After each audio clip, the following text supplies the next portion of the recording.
Okay, so we have these two questions on permutation and combination. Now for this video I'll be treating these two questions, and then for the next video I'll be looking at permutation basically, from which after treating everything in permutation I'll now move on to combination. Now 4 candidates PQRS applied for scholarship in Chevron and Shell. Each of the scholarship must go to a different candidate. Let's list the possible ways it can be awarded. Now, in this question, we are considering 4 candidates, P, Q, R, and S. And then we are considering 2 scholarships. So that's Chevron. Now, that's Chevron in this case. And Shell. Now, candidates, we have 4. And companies, we have 2 in that case there. Now, how will I know if I'm to apply permutation or I'm to apply combination? Now, from your question, we see that PQRS applied for a scholarship in Chevron, and I said each of the scholarship must go to a different candidate. Now, we're comparing 2 different things here, basically. That is one of the base idea of you knowing that you are going to use permutation. Remember, from the definition of permutation, we said attention is given to the order of arrangement in this case.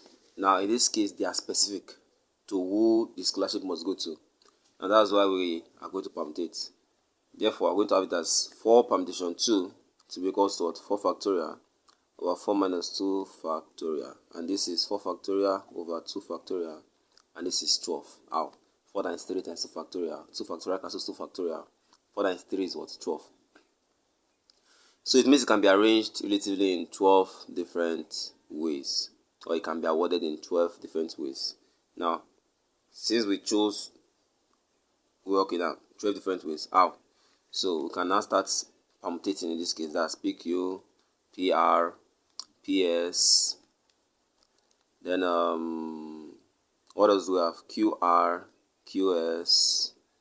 Then what else do we have? RS. And after which we can now start inverting it back, because we said for permutation PQ is not the same thing as QR. They stand on their own. So we're going to have this as now QP, RP, SP, RQ, SQ, and what? SR. Now, that is I inverted all this selection, all this one at this side. Now, that is the solution to that first question. Now, for the second question, what do we have?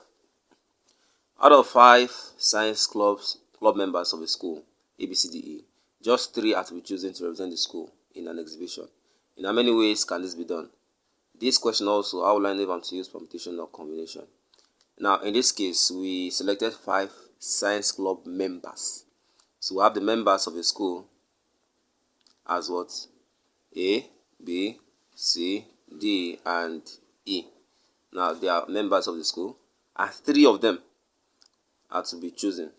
Now, out of 5, 3 is to be chosen. That's mostly combination question. Why? Because we are relatively comparing the same quantities together also. Now, in this case, I'm going to combine or use combination. That is 5 combination 3. And 5 combination 3 here in this case becomes what? 5 factorial over 5 minus 3 factorial, 3 factorial, which is 5 times 4 times 3 factorial over 2 factorial, 3 factorial. This cancels themselves out. I have my answer as what? 10 ways. 10 different ways. In this case, we have 12 ways here. So I have 10 different ways here.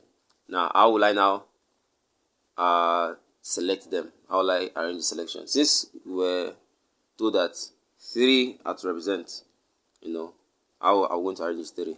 I'm going to have it as ABC, ABD,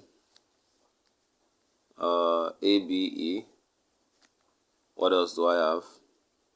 Now I'm done with AB now. Let's now go to AC relatively.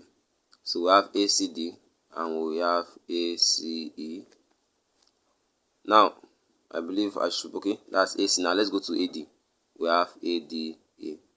Now that should be all for A. Now going to B, we have B, C, D, and B, C, E. Now that's all for BC. Going to BD now, I have B, D, E. I believe we now have one more, which is what? C, D, E. That's going to C now. So let's count. We have this as what? 1, 2, 3, 4, 5, 6, 7, 8, 9, 10. So this is how the selections will be what? Will be made relatively.